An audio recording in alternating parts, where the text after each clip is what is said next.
Alright guys, so we're into our semi-final matchup here. Tonight's FNM standard event from Lost Legion Games and Comics. In South Charleston, West Virginia, we've got Alec Myers on the left. We saw him earlier tonight, piloting his Colossal Gruul deck against Mono Red pilot Joseph Deal. The other side of your top four bracket is Scotty Wright, who we saw defeat Nick in the quarterfinals with a junk mid-range, playing against Chad Watson, who's playing Green-White Hexproof. I don't think we haven't had Chad on today.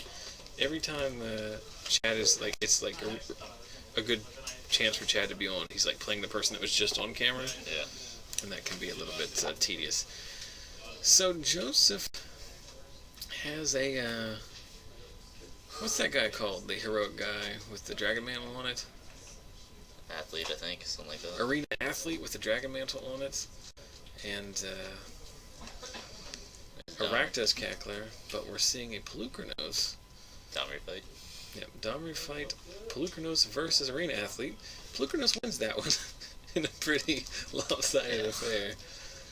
Pelucranos is just, brick wall. Yeah, the problem with this matchup for Joseph is that Alec's mana dorks are amazing walls.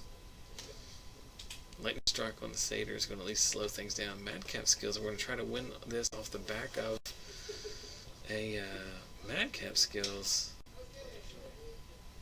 Burning-Tree Shaman into Sylvan Caryatid. So now we can double block for profit here, right? Yeah, Caryatid. But we're still at 5 life, so we're very... Oh gosh.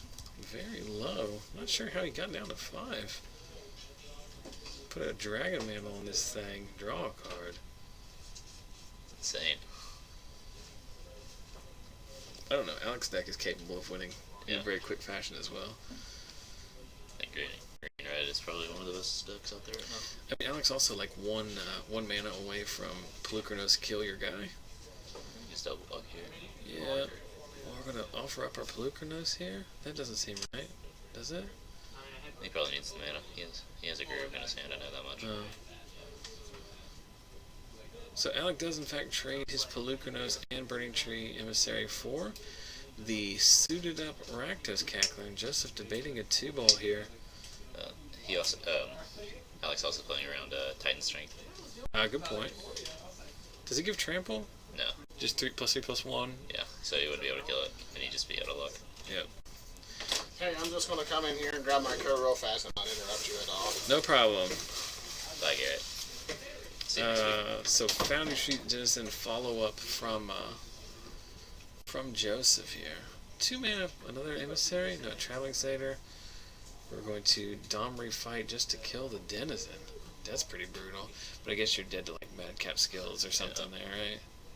Yeah, that's pretty dead. I mean, Alec's in a pretty tough spot anyway here, but Firedrinker Satyr. It's a fun card. Huh? I pulled that card tonight. Makes Mizzium Mortars very fun out of Alec's deck. Yeah. Does Alec's deck play a couple Mortars main? No, they're sideboarded. Okay. This is a very good turn for Alec. So we are tapping 6 mana. Tap 2 mana for Emissary. Tap 4 mana plus the trigger for Garruk. Use the -1 Garruk to put a green creature into play. The green creature is Rurikthar, which makes those lightning strikes not nearly as good as they used to be. Rurikthar has Vigilance, has to attack every turn. Does it have Trample? Is that a Vigilance? I'm pretty sure that it does. Yeah, it's Trample, and it's attack each turn.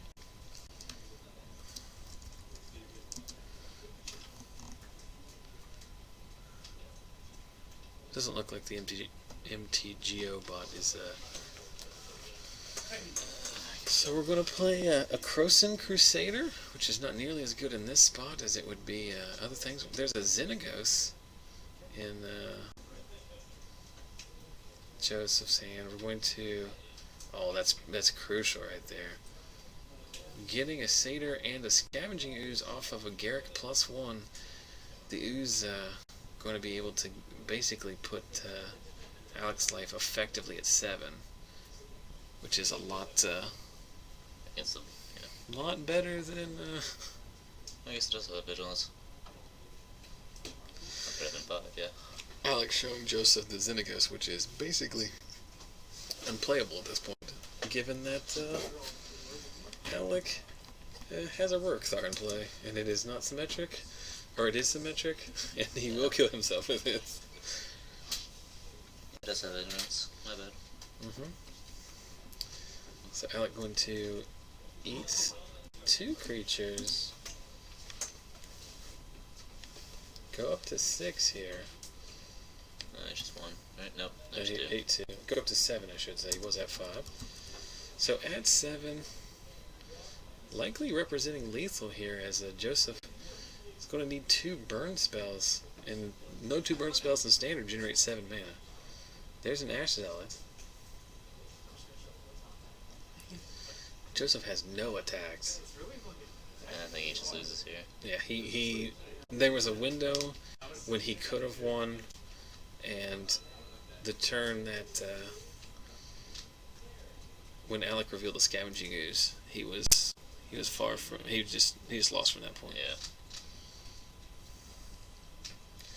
Now Alec's just going to start eating multiple creatures a turn with his ooze, going up to 9, and draws, I think, a Nylea in his hand. +1 Garrick. Hit 4 creatures, including another ooze, 2 caryatids, and an Elvish Mystic. That's pretty good. Nylea, even if you don't have devotion, is always a creature. So Rurkthar never matters. It's lethal right there, isn't it? Yeah. Joseph's going to play it out, but it's unlikely that... I mean, what does he have to draw here? Like, Overload Mortars? Does this deck even play Mortars? I don't think so. He'd have to have a land, too. And he'd probably be dead on the casting, too. Yeah, because it's going to double Lightning Bolt to himself. Yeah. So, Alec plays 1 Rurkthar in the main deck and 1 in the board. I don't know his board. I think he sided 1 in against you in the round 4 match.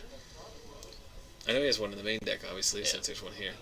And Joseph has seen enough. Turns out 1 billion creatures and a card that says blank all your lightning bolts is good enough to beat red deck wins. And we move to the sideboarded games with Alec Myers in the lead with his Colossal Gruul. And Joseph ships it back for a fresh 6 here. Hey, while he's sideboarding, or while he's shuffling, trying to find a hand that he can play, you want to follow us on our various forms of social media? You know what we did on Wednesday, Nick? Played Legacy. Yeah, I know. Alec won. Alec won. He did. Yeah. He did. He Sure played. And all of that footage is archived on our YouTube account, along with 15 months of FNM standard tournaments, EDH deck techs, pre-release sealed, release day drafts, couple state Magic championships from here in West Virginia. So check that out. Follow me at Twitter, like our Facebook page, and follow us here on Twitch. Username for all of it, Zach Sells Magic. So Joseph finds 6 that he likes, leads off with a turn 1 Rakdos Cackler. Not too bad. Not a bad start. I guess the ideal turn 1 for this deck is the Foundry Street Denizen, but I think any 2-power 1-drop is good enough. Turn 2, Yeah. Burning-Tree Emissary into Sylvan Caryatid. And see, this is what makes this deck... Insane. Well, it's what seems like it would be a bad matchup for Joseph. That Caryatid is basically unbeatable. Yeah. Like, it's just the wall. They've made this kind of card a lot, but this is the first time they've made the 2-drop Mana Dork hexproof. Yeah. And with the 3-ass, like, you can block 2-drops, 2-power guys all day and not worry about some kind of, like, Arc Trail or Shock finishing it off. Like, that Rakdos Cackler basically never gets to attack anymore. Joseph has another drinker and a shock in hand right now. Well, you shock the Burning-Tree right here, and then you attack in, because that's the only way you're going to force damage through. Yeah. It's only going to be good for 2, but I mean, what are you going to do? Joseph agrees with me. Serve in here.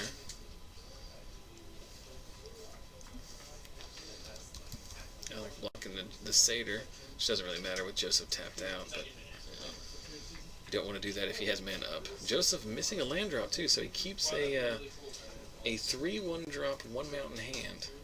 He does not find a second mountain by his second turn. So we're tapping 4 mana here for a Xenagos, plussing it, making 2 mana, playing another Caryatid. That's like a brick wall. Well, basically what this is one of those games of Magic where the game is over right now. Yeah. But it won't end for another 10 minutes. Yeah. There's another Cackler. Yeah. So Alec sideboards into some number of mortars, do you know at all? I think he has 2. I think you'd have to play some number of them, right? Yeah, I know he at least has 2. I don't know what they're talking about. So ticking up the Xenagos again. This is probably where you scoop. And we play that, whatever the green creature is that gains a bunch of life. It's the Sideboard. Is that life equal to your devotion to green? Very good card. Well, we've seen him play that before in similar matches out of the board, and I never remember what it's called, but I know what it does. Yeah. it says, hey Joseph, as if my 2 brick walls weren't good enough, I'm also going to go above my starting life total on turn 5. No, this Sideboard is very good in limited and standard, depending on the matchups. Yeah, this Joseph's deck struggles against the Caryatids for sure, and obviously hamstrung by one land draw as well. There is another elf here. You don't attack. Don't attack. What is Xenagos' ultimate? Really top 7. And play all the creatures for free? And land. That's good, I guess. Do you know how many loyalty? Is it 7? Yeah. So we're 2 turns away from him using that? Yeah, I don't think he's going to put away that. I don't think he needs to. He doesn't have any, like, as good as he is right here, like, he doesn't have any really good attacks. You going to get in for 3 in a turn with the emissary or whatever? Yes, he's eventually going to have to block. 6 turns later. This clock is pretty terrifying. The RPG guys out there, they're tearing it up out there. I just heard him laugh pretty hard. So Joseph's the poor guy, like, he's just in a world of hurt here, because there's... Nightcap skills in hand. Nightcap skills is in his hand. Well, that's fine, but, like, Alec's in a position where he can just afford to, like, throw 2 Elvish Mystics in front of something, and, like, what does he care? Yeah, he can't really do anything after that. Madcap skills on this guy. Serve with everybody. So you, no, we're still thinking about attacks here. If he does line up this attack, you block 2 Cacklers with 2 Caryatids. You double block the Madcap Cackler. Yep, that's fine. I'm fine with all of this. Take no damage. Clear your board. Clear your board. Still in a better position now. Yeah. But I mean, to be fair, like, Joseph kind of has to do that. Yeah. Is that 6? That was -7.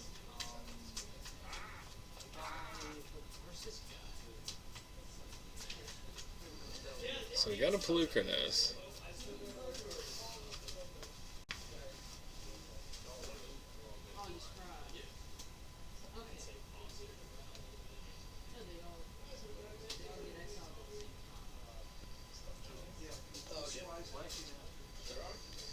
Yeah, so the what here is that Alec was resolving the Xenagos ultimate, the Scries.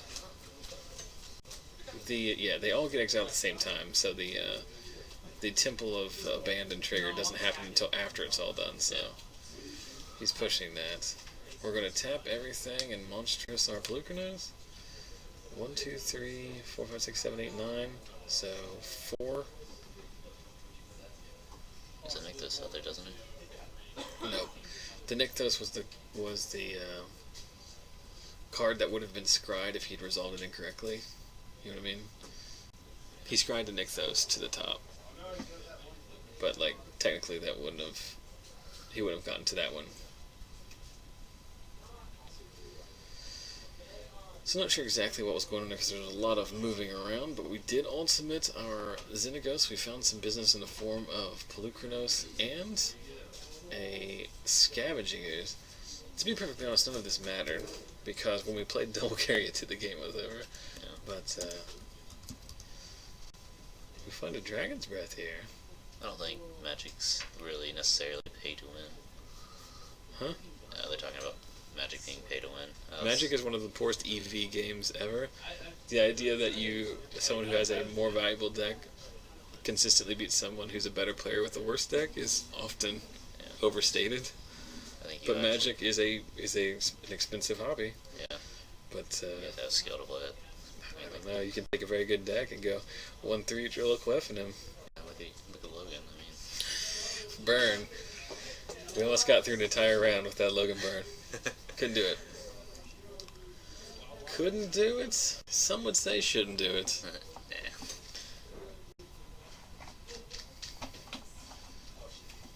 The chat has devolved most of the evening into discussion about, I don't know what, basically just typical internet trolling. Yeah. So I've tried to ignore it as much as possible.